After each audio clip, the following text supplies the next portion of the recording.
ఐక్యతను ఎందుకు దెబ్బతీస్తారని చెప్పి మీ అందరికీ నేను మనం చేస్తున్నా. ఈ పార్టీలు ఈ ప్రభుత్వాలు ఇట్లా మనం ఐకమత్యంగా లేకపోవడం వల్లనే 76 ఏళ్ళు మన వాట వాళ్ళే తిన్నారు, వాళ్ళ వాట వాళ్ళే తిన్నారు. మీరు అన్నాలని చెప్పి మేము మర్యాద అడిగాం. భారతం మేమందరం అన్ని పార్టీలకు కూడా నేను విజ్ఞప్తి చేస్తున్నా, మేమెవరము భారత మాత ముద్దు బిడ్డరాం, చిన్నతమ్ముండం. ఇన్ని రోజులు పెద్ద కులపు అన్నలే తిన్నారు.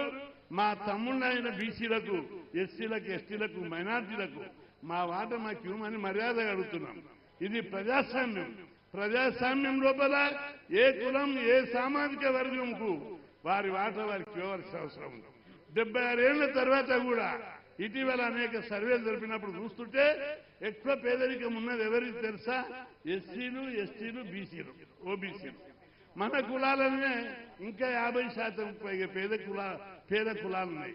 పిల్లల పెళ్లిళ్ళు చేయలేక, పిల్లల ఫీజులు కట్టలేక, ఇల్లు కట్టుకోలేక, ఆస్తులు సంపాదించుకోలేక, ఒక మంచి తిండి సుఖపడలేదు, మంచి బట్ట కట్టి సుఖపడలేదు.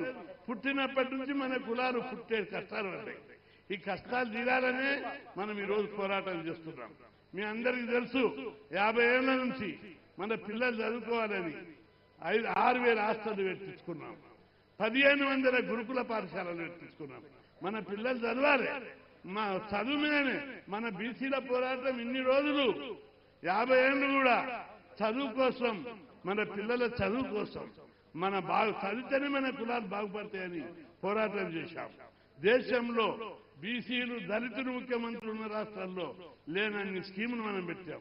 ఈ రోజు గుడిసెల పెట్టినవారు కూడా 2 లక్షల ఫీజును గవర్నమెంటే కట్టేటట్టుగా ఫీజు రియంబర్స్మెంట్ పథకం పెట్టించుకున్నాం. ఒక మామూలు కులంలో ఓ చిన్న కులాల పుట్టిన వాళ్ళు, చదివించే స్తోమత లేని వాళ్ళు, శ్రీ చైతన్య నారాయణ కాదు, బీసీ, ఎస్సీ, ఎస్టీ కార్పొరేట్ స్కూళ్లలో, రెసిడెన్షియల్ స్కూల్లో చదివించుకుంటున్నాం. మన పిల్లలు చదివి ఈ గురుకులాలలో చదివిన వాళ్ళు కలెక్టర్లు అవుతున్నారు, డాక్టర్లు అవుతున్నారు, పెద్ద పెద్ద ఆఫీసర్లు అవుతున్నారు. మీ అందరికీ నేను మనవి చేస్తున్నా, ఇప్పటికి కూడా ఒకవైపు రాజ్యాధికారం వైపు పోరాటం చేద్దాం, ఇంకొక వైపు మన పిల్లలందరినీ కూడా బాగా చదివించాలని చెప్పి మీ అందరికీ నేను విజ్ఞప్తి చేస్తున్నాను. ఇప్పుడు దేశంలో మీరు అందరూ గుర్తుపెట్టుకోవాలి, మన ఉమ్మడి రాష్ట్రంలో కానీ తెలంగాణలో కానీ 76 ఏళ్ల బీసీలకు ఈ పార్టీలు ఒక్కసారైనా ముఖ్యమంత్రి పదవి ఇచ్చిర్రా? ముఖ్యమంత్రి పదవి ఇచ్చిర్రా అని నేను అడుగుతున్నా. ఎందుకు ఇస్తలేరని మీరు అందరూ, ప్రతి ఏ పార్టీ కూడా ఎందుకు ఇవ్వలేదు? ఇన్ని పార్టీలు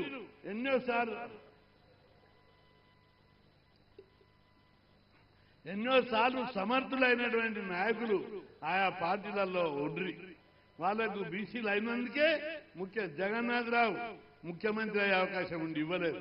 హనుమంతరావు ముఖ్యమంత్రి, డి శ్రీనివాస్ ముఖ్యమంత్రి అయ్యే అవకాశాలు వస్తే కూడా అందరు కలిసి తొక్కిపరిచారు, కానీ అవకాశాలు కల్పించలేదు.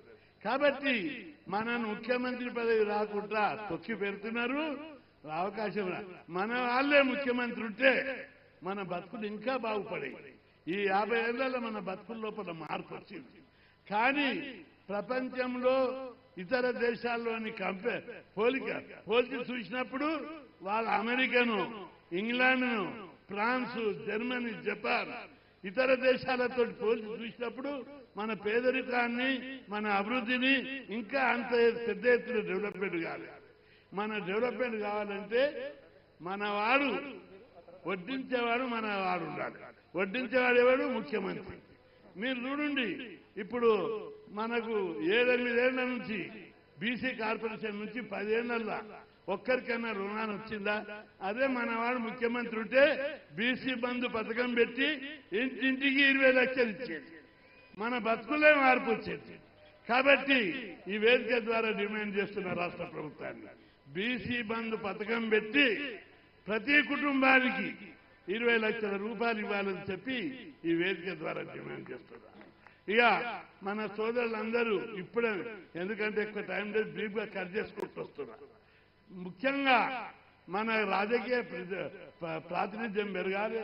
మన వాళ్ళందరూ ఎమ్మెల్యేలు కావాలంటే తప్పనిసరిగా పార్లమెంటులో బీసీ బిల్లు పెట్టి చట్టసభలో బీసీలకు 50% రిజర్వేషన్లు ఇవ్వాలి.